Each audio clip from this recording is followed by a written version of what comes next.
Hello बच्चों। आज मैं वेक्टर्स में डिस्कशन करूंगा प्रोडक्ट ऑफ वेक्टर्स के बारे में। प्रोडक्ट ऑफ वेक्टर्स, ठीक है। देखिए, प्रोडक्ट ऑफ वेक्टर्स दो तरीके के होते हैं। एक होता है आपका डॉट प्रोडक्ट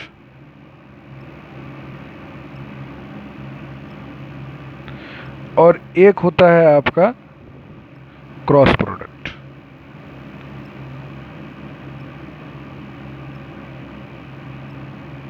समझ रहे हैं?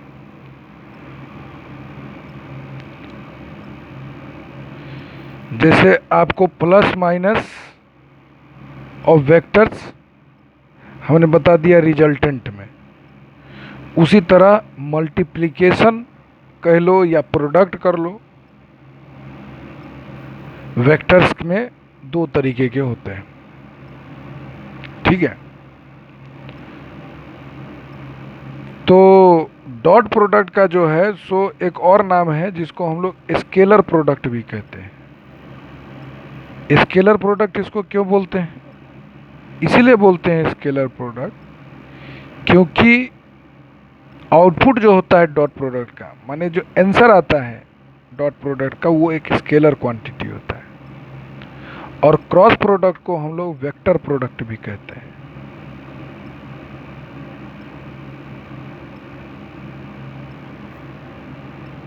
क्योंकि इसका आउटपुट क्या आता है? वेक्टर आता है, ठीक है। तो बारी बारी से हम लोग देखते हैं एक एक को। पहले डॉट प्रोडक्ट देखिए। डॉट प्रोडक्ट का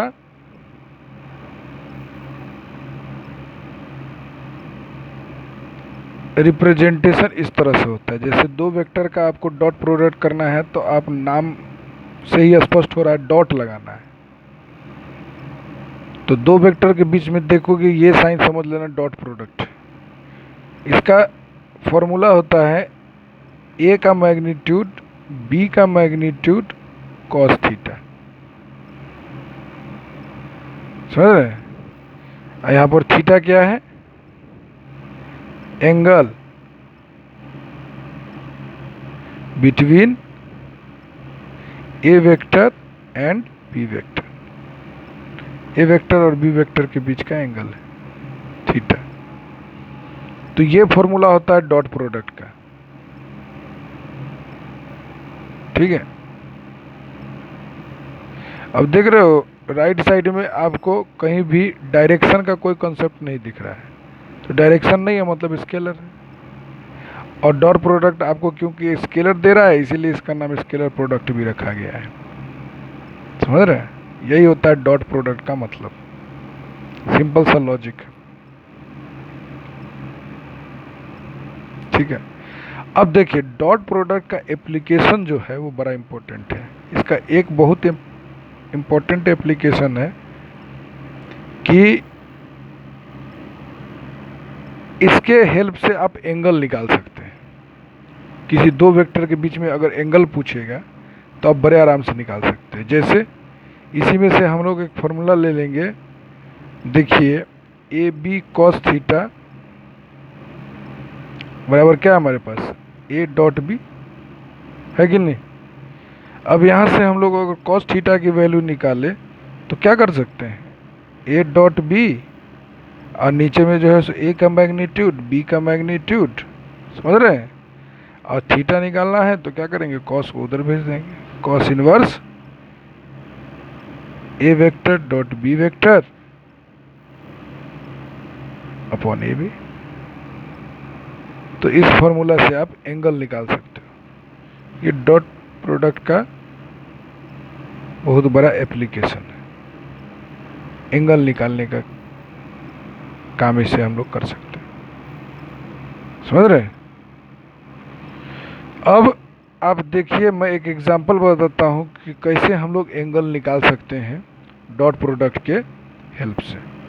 जैसे मान लीजिए हम लोग एक क्वेश्चन लेते हैं यहाँ पर, find the angle between A vector which is given 2i cap plus 3j cap and B vector which is given minus I cap plus J cap. ये दो vector A vector B vector, इनके बीच का angle निकालना है हमको। तो हम लोग क्या करेंगे, यही वाला फॉर्मूला लाएंगे। इस फॉर्मूला के लिए देखिए इन सब चीज़ों का हमको ज़रूरत है, ठीक है। तो पहले डॉट प्रोडक्ट करना होगा हमको, ए डॉट बी। तो उसके लिए देखिए क्या करेंगे, 2i cap plus 3j cap ये ले लिए और बीच में डॉट लगा देते हैं और फिर ले लेते हैं b माइनस आई प्लस जे कैप। समझ रहे हैं, इनका हमको डॉट प्रोडक्ट करना है। तो देखिए डॉट प्रोडक्ट जो है यूनिट वेक्टर का, मैं आपको पहले बता देता हूं तब इसको हम लोग समझेंगे। Dot product of unit vector, जैसे i और i का डॉट करोगे तो आंसर आ जाएगा 1। इसी तरह j और j का डॉट करोगे तो आंसर आ जाएगा 1। इसी तरह k और k का डॉट करोगे तो आंसर आ जाएगा 1। लेकिन डिफरेंट वाले का अगर करेंगे, i के साथ j तो 0 आ जाएगा, j के साथ k तो 0 आ जाएगा, k के साथ i, सर k के साथ अगर i का कर दिए तो ये भी 0 आ जाएगा। तो याद रखिएगा ये डॉट प्रोडक्ट जो है यूनिट वेक्टर का ये फॉर्मूला रहता है। अच्छा, इसमें जानने का कोशिश करिएगा कि ये काहे हो रहा है, तो ये भी मैं बता देता हूँ, थोड़ा सा समझ लीजिए कि 1 क्यों हो गया, ये 0 क्यों हो गया। तो फॉर्मूला हम यहीं पर इस्तेमाल कर रहे हैं और कुछ कर नहीं रहे हैं। जो फॉर्मूला हमको डॉट प्रोडक्ट का दिया गया है यही फॉर्मूला से हम लोग निकाल देते हैं। एक तो हम सेम सेम वाला बताते हैं, एक डिफरेंट वाला बता देते हैं। देखो जैसे i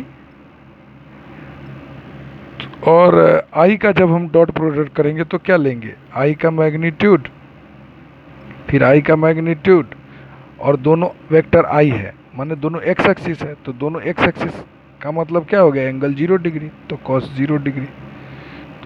और यहाँ पर क्या है, यूनिट वेक्टर का मैग्नीट्यूड। तो आपको बताएं यूनिट वेक्टर का मैग्नीट्यूड हमेशा 1 होता है, तो 1 इंटू 1 इंटू 1 तो कितना आंसर आ जाएगा 1। इसलिए सेम सेम वाला आपका 1 आ जाता है। समझ में आ रही बात। अब आप एक डिफरेंट वाला देख लो। डिफरेंट वाला जैसे हम लोग i डॉट जे ले लिए मान लो, तो i डॉट जे ले लेंगे तो इसका क्या हो जाएगा, वही फॉर्मूला लगाएंगे a डॉट बी का। तो i का मैग्नीट्यूड j का मैग्नीट्यूड और cos i और j के बीच का एंगल कितना होता है, i और j के बीच का, i x को रिप्रेजेंट कर रहा है, j y को रिप्रेजेंट करता है, x एक्सिस y एक्सिस के बीच में 90 डिग्री होता है। तो ये देखो 1 इंटू 1 इंटू 0 cos 90 0, इसलिए आंसर 0 आ जाता है। तो डिफरेंट वाला का आंसर याद रखिएगा हमेशा 0 आ जाएगा। समझ रहे हैं बात को। और सेम वाले का आंसर जो है सो 1 आ जाएगा। तो यही वाला हम यहाँ पे फॉर्मूला लगाते हैं। तो देखिए यहाँ पर जब हम प्रोडक्ट करेंगे तो 2 और -1 -2 हो गया, और i और i मिलके 1 हो जाएगा, ठीक ही है। इसका j के साथ करेंगे तो 0 ही हो जाएगा।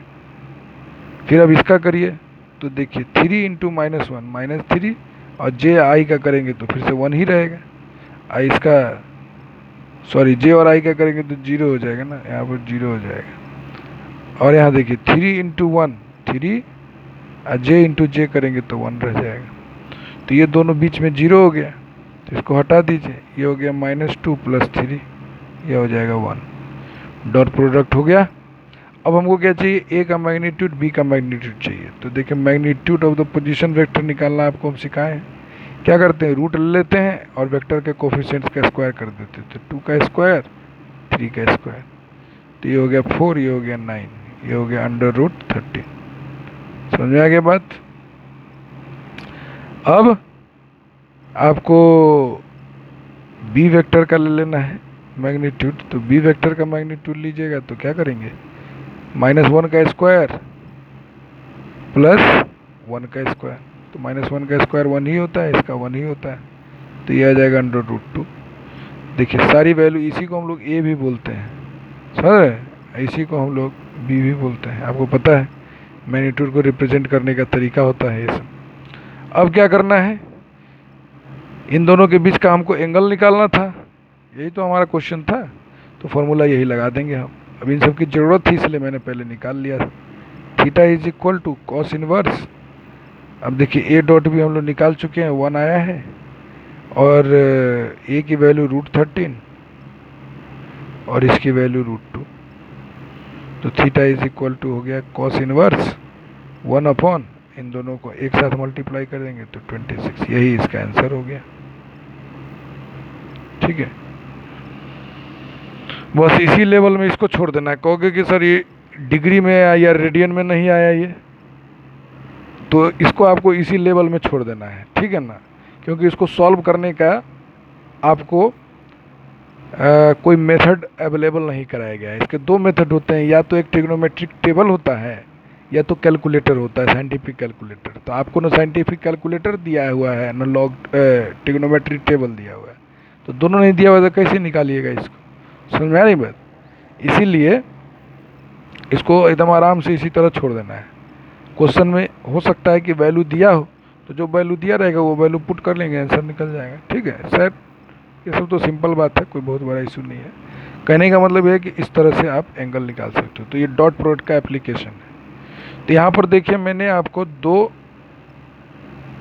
वेक्टर को कैसे डॉट प्रोडक्ट किया जाता है ये भी मैंने बता दिया। दो पोजीशन वेक्टर को, दरअसल एक तरह का है तो ये पोजीशन वेक्टर ही, तो दो पोजीशन वेक्टर का कैसे डॉट प्रोडक्ट किया जाता है ये भी मैंने बता दिया। Dot product of unit vector भी बता दिया मैंने, और ये सब क्यों होता है, सेम सेम वाले 1 डिफरेंट वाले 0, ये भी मैंने यहाँ पे आपको बता दिया। तो देखो डॉट प्रोडक्ट का लगभग काम यहाँ पर कंप्लीट हो गया है। ठीक है, अच्छा डॉट प्रोडक्ट कभी भी दो वेक्टर का करना हो ना तो एक चीज़ ध्यान दीजिएगा, आई वाले का आई के साथ कर दीजिए, जे वाले का जे के साथ कर दीजिए, क्या कि डिफरेंट वाले का करेंगे तो आंसर 0 ही आना है। तो देखिए 2 - 2 हो गया, 3 1 3 हो गया, 3 में से 2 गया 1, बीच वाला देखो डिफरेंट वाला कर रहे हैं तो ऐसे भी 0 आ रहा है। समझ में आ रही बात। तो बस यही है आपका डॉट प्रोडक्ट। डॉट प्रोडक्ट में और कुछ नहीं। ये एप्लीकेशन बहुत इंपॉर्टेंट था कि डॉट प्रोडक्ट के हेल्प से हम लोग एंगल निकाल सकते हैं। ठीक है, अब देखिए थोड़ा सा इसी का एक्सटेंडेड फॉर्म हम लोग बोल सकते हैं कि अगर दो वेक्टर के बीच में डॉट प्रोडक्ट करे आंसर अगर 0 आ गया, इसका मतलब ये हुआ कि ए वेक्टर और बी वेक्टर जो है सो आपस में परपेंडिकुलर है। तो स्वाभाविक है एंगल 90 डिग्री होगा तो cos 90 लोगे तो 0 आना ही है, होगा कि नहीं होगा। और सेफ वेक्टर का अगर डॉट प्रोडक्ट कर दोगे तो आंसर जो है सो a² आ जाएगा। समझ रहे हो मेरी बात। तो बस ये लॉजिक याद रखना, सेम वेक्टर का डॉट प्रोडक्ट करने पे a² आ जाता है, और किसी दो वेक्टर का करने पर अगर 0 आता है तो इसका मतलब दोनों वेक्टर परपेंडिकुलर है। तो ये हो गया यहाँ पर इसका थोड़ा सा एक्सटेंडेड फॉर्म कह सकते हो, या इसी का एप्लीकेशन, या इसी का यूजेस भी कह सकते हो। तो ये हो गया आपका dot product. This is whole about dot product. In next lecture we will talk about the cross product of the vector. मैं आप लोग से बहुत सॉरी फील कर रहा हूँ क्योंकि मैं बहुत समय लगा रहा हूँ वीडियो लाने के लिए, और दरअसल थोड़ी समय की अभाव है। ठीक है, I am lacking with the time, actually I am being busy with some other works, that is why I'm not getting the time. I'm feeling extremely sorry to you all guys, but I will try to my best कि जल्दी से जल्दी मैं video लाऊं ताकि आपको पढ़ने में भी आसानी हो, सारी चीज़ें समय पे कवर हो। ठीक है, तो आप लोग मेरे साथ बने रहिए, और मैं लाता हूँ जल्दी जल्दी वीडियो लाता हूँ। और थोड़ा मेरा चैनल को भी आप लोग प्रमोट करिए, promote in the sense like subscribe share कर दीजिए सभी फ्रेंड्स के साथ, ठीक है। तो थोड़ा मेरे अंदर भी बुलंदी आएगा, I will feel energised to make video, to see your supports.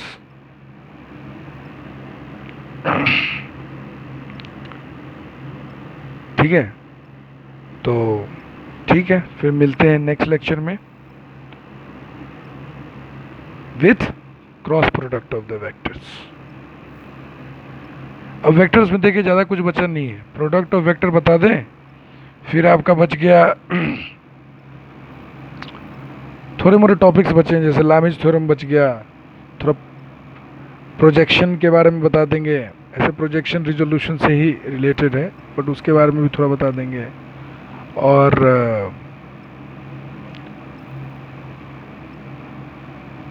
Triple product के बारे में भी थोड़ी सी चीज़ें बता देंगे। बस हो गया, बात ख़त्म है। वेक्टर्स में और कुछ अब थोड़ी ना रखा है, ठीक है। हाँ, थोड़ा डायरेक्शन कोसाइन डायरेक्शन रेशियोज के बारे में भी चर्चा कर लेंगे।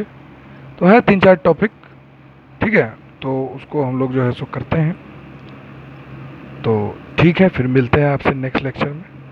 तब तक जो है सो पढ़िए मन लगा के, और पूरा कंसेप्ट बनाइए वेक्टर्स का बहुत तगड़े से, ठीक है, ताकि अभी क्वेश्चंस के सेशन करें तो वहाँ पे आपको समझ में आए।